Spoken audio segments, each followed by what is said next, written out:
Okay, we are back with the opening hands. Let's have a little look. See, I see a lot of beans going on and a lot of burn spells. What are you thinking? Yeah, I mean, both decks have sort of what they're trying to do. Spike's got the turn 3 Amulet and a Mycosynth Gardens to copy it, but Jim has just all the burn and creature attacks. Two 1-mana creatures is pretty key. There is the awkwardness with this the skewer, it looks like that. Oh, actually, he'll probably suspend Riftbolt next turn. So yeah, ooh, Timeless Lotus. That's a good draw, I think, for Hmm. Spike. Yeah, we're I basically love a setting deck ourselves that up here, right? yeah, I love a deck that just gets to play Urza Saga on turn 1. Those are the best Urza Saga decks where it's like, I don't even care about getting full value out of these constructs. I'm just gonna go tutor up my broken 1 or 0 mana card. It says you there drawn off it. Obviously, tail is end his time. Jim Davis casting a goblin turn 1. Picks up Yeah. another land and got the potential to double spell this turn if he wants to go that route. Just not in the ideal sequencing, right? With Swiss Spear and only 2 mana. Yeah, the question I would say is whether or not to get this Roiling Vortex online. I think I might be misremembering, but I don't think Spike has any 0 mana spells in his deck for the Roiling Vortex, so that card is actually pretty low value and wouldn't be surprised to see it get boarded out in games 2 and 3. But yeah, I think going with this makes sense, and then you suspend Riftbolt in the second main phase. Spike, notably on the play, is pretty huge. I think if he was on the draw, he would have a really tough time executing his combo before things go off. But here we got chapter 3 of Saga coming off soon, so I think we're gonna start seeing some nonsense occurring. I love nonsense. It is literally my favorite thing, especially when it comes to Spike, because I have no idea what is happening when he does it. And the next thing I know, an Emrakul's on the battlefield. I'm like, okay, what just happened? Yeah. Because I need to go through that. It's gonna be Well, pretty sick. buckle up here because he's about to have 2 amulets. This Timeless Lotus, he gets to play a bounce land for. Oh wait. Oh no, he played the Mycosynth. So next turn is the turn he gets to Yeah, next time he bounce goes land. big, can he get up the beanstalk down as well as doing that to draw extra cards from from the cast I trigger? I don't think so unless he draws Grazer because yeah, he needs to be able to cast the Timeless Lotus. I mean, he can cast the Beanstalks afterwards. So I guess he is in like sort of a payoff waiting room. Meanwhile, we've got Jim. How much damage is this? 3, 6, 7, 8, 9, 10, 11. So Spike, if Jim draws any burn spell, Spike's dead. Look, is Spike got any way of gaining life in the main? It doesn't look like it to me. No, yeah, it might just be too quick here.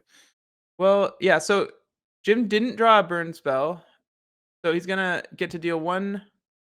So Spike's gonna be at 1 life, I think, on his next turn, which actually means that an Emrakul kill isn't fast enough because he's gonna take another turn and then take another point of damage, I believe. So if I counted correctly, which I might not have, yeah, this is 6. No, Spike will be at 2. Okay, so he's going down to 2 life. So if Spike can put an Emrakul into play this turn, ooh, Golos has to be a good draw. Right. This is what I mean. I'm like, where's Dom Harvey when you need him? Someone work out how much mana we're going to make this turn and just tell me Yeah. what we can do with it. This is going to be pretty crazy. We're floating. His 4 mana go floating. Yeah, so that's the Timeless Lotus is gonna it costs 5 and then it produces an extra 5, so he'll have 10 mana to work with. We get 1 draw off bean up the bean, right? Oh, it looks like Yeah. we're going to maybe going for Oh, Golos but here. Golos will can then tutor for um, a land to add 4 more mana. So we can go Timeless Lotus first, Crazy. and then he's gonna be.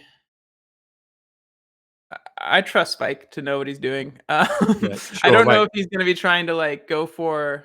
Okay, he's going for the beans first. 10 mana 'Cause what he, floating. yeah, Razor's a huge draw. That's plus what 4 That's plus mana? 4 mana. It says plus 3, right? So we've got to use 1 to cast it. Plus 3, yeah, yeah. Ooh, timeless draw. Okay, okay. I'm just gonna let Spike do his thing. I don't. This is And we're off to the races, basically. yeah. 3 This is land drawn, wild. though. Not ideal. But we do get to have it go find ourselves another land, and He we're going to gets the find. oh yeah, the 1 of Lotus Field. So that's actually plus that's 6 mana.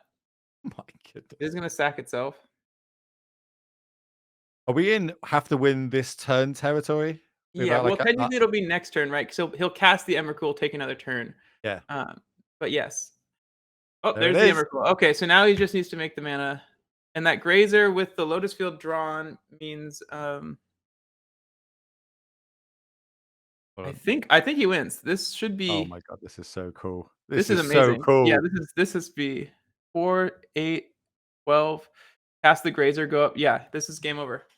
We get thank you spikes in the chat. That just bring in this and you're pulling it off the turn before you're about to, you're literally looking death in the eye. This What is turn is so this? Is this sick. turn 4?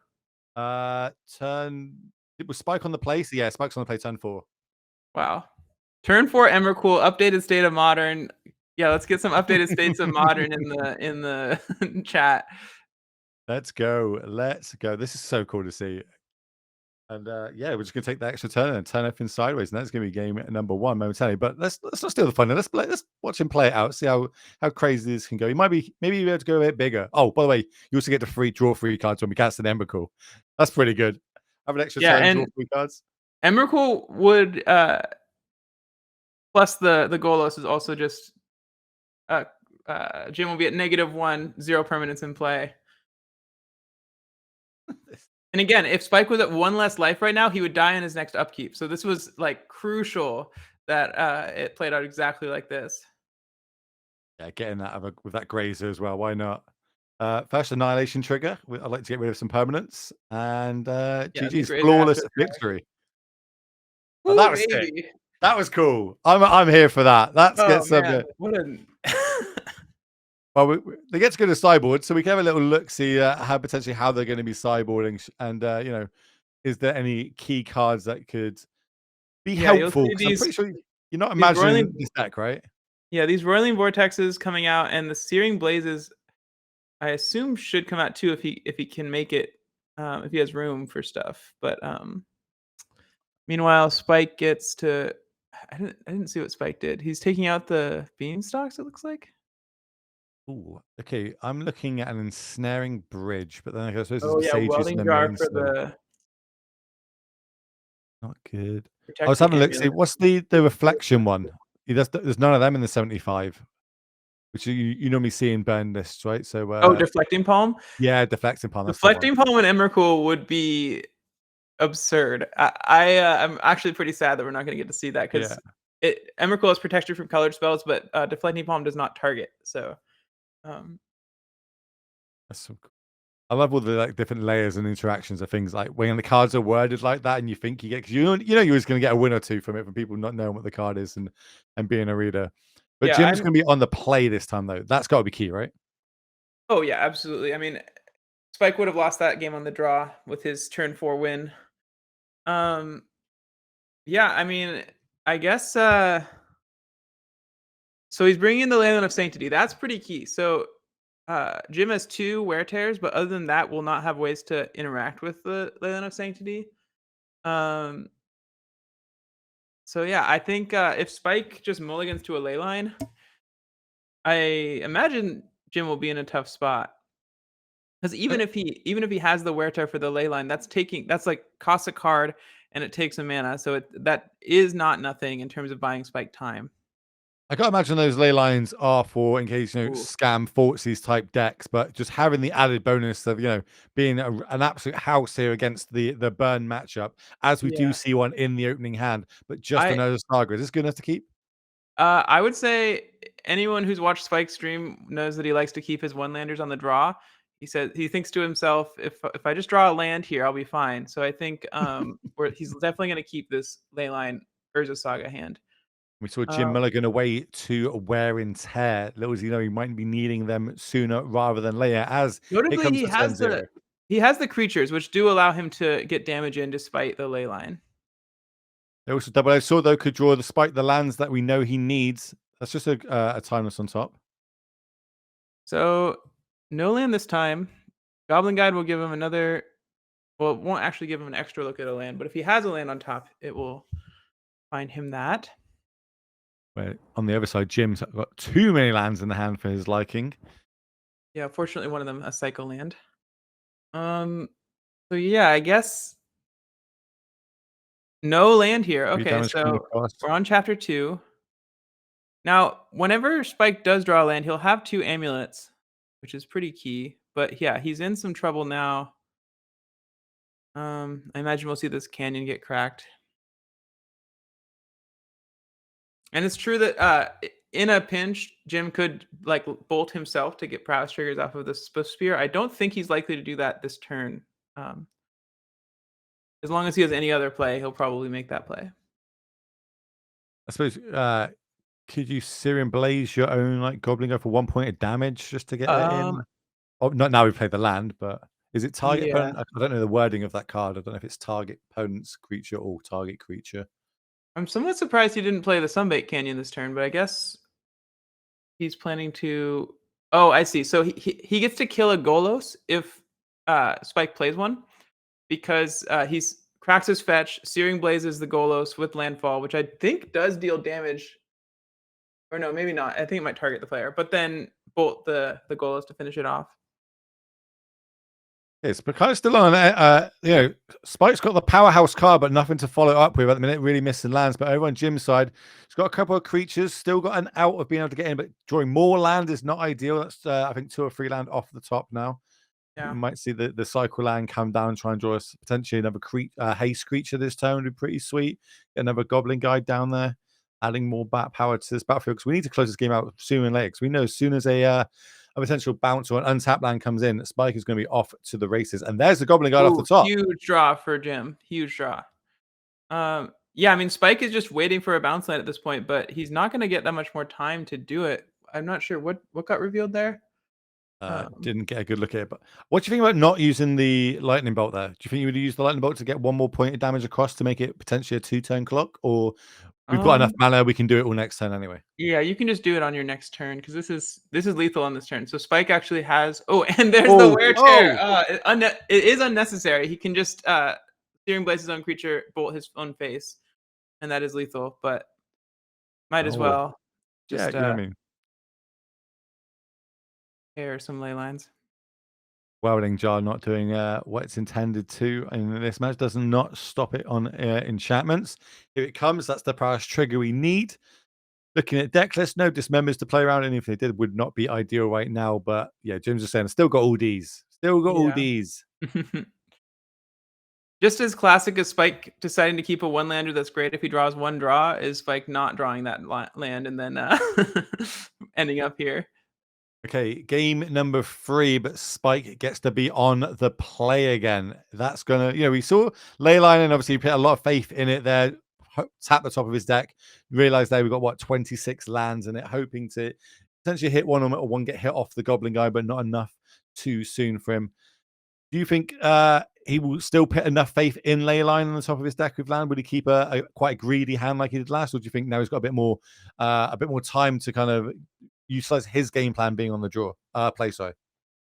Yeah, I think he's a little less likely to keep a hand like that on the play this time around, because he doesn't have that extra draw step. And he also, putting a leyline into play is a lot better on the draw than it is on the play, because it costs you a card, but you're drawing that extra card and you're interacting with your opponent on turn 0. So I think he's less likely to keep it. It's still within his range, I think, to keep it, but obviously he would rather have 2 lands, ways to find Amulet, a payoff, and a leyline would be like the dream start for him. How many bounce lands does he have? 4, 8, 9 bounce lands plus Lotus Fields.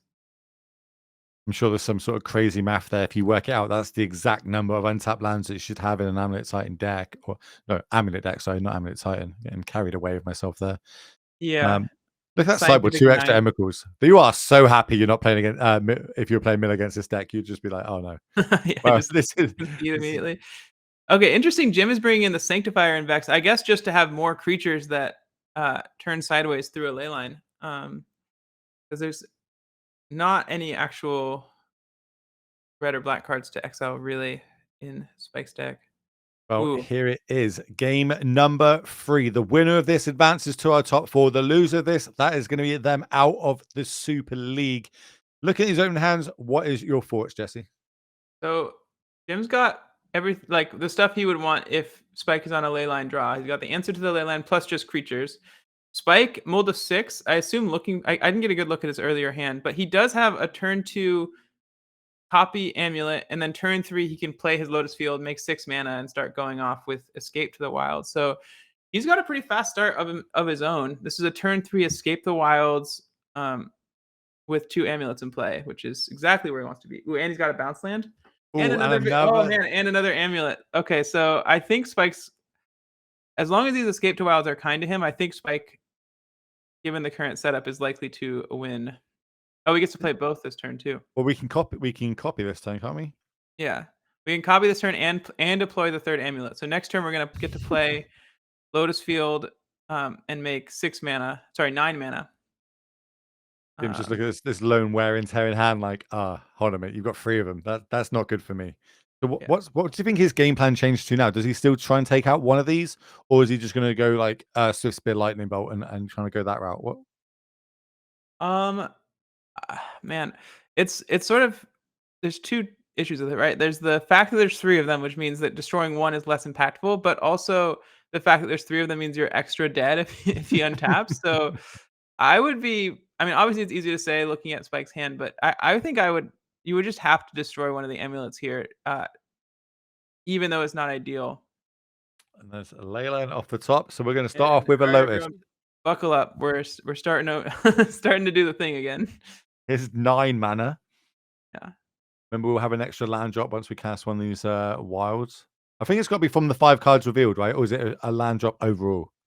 No, it's a land drop overall, so he can even use this Selesnya Sanctuary Oh, for even another better. 6 mana.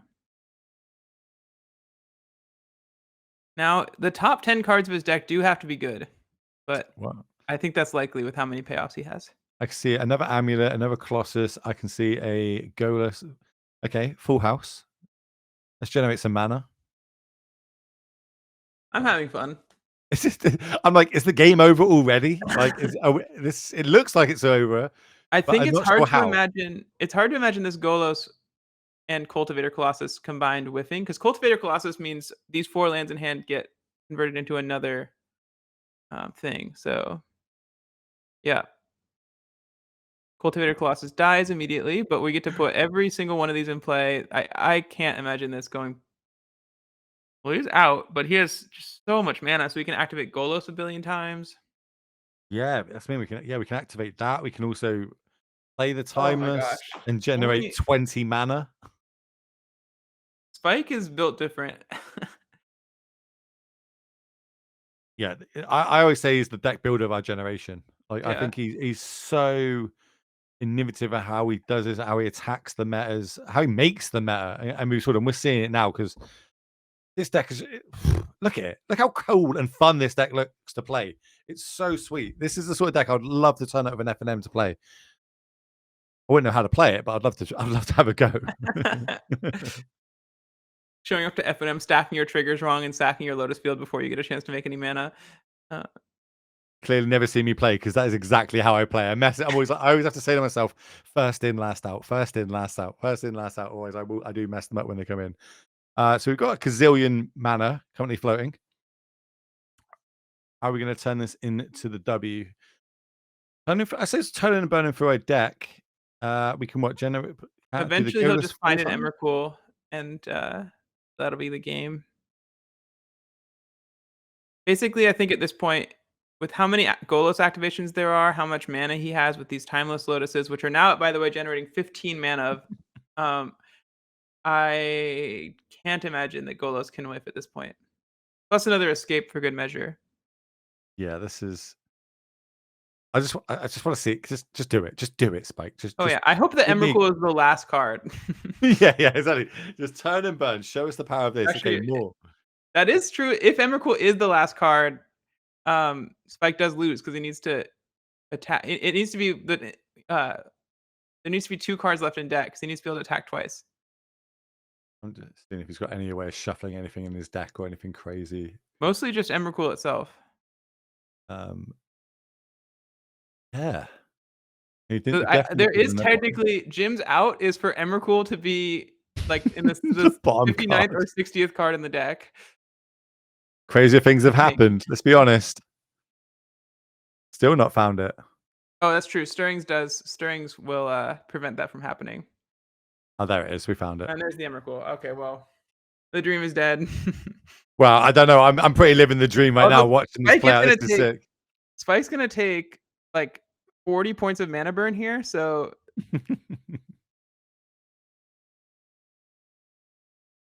I've actually been watching Kalen play a lot of Shala. It's just such a cool game back in the day. It's very old graphics, but here Yeah. comes the win. Turn everything sideways. That's exactly 20 points of damage with Annihilator 6 as a Yep. kicker. That was a GG's turn to 3 win on the Aspiringspike. play. He's going to be a back.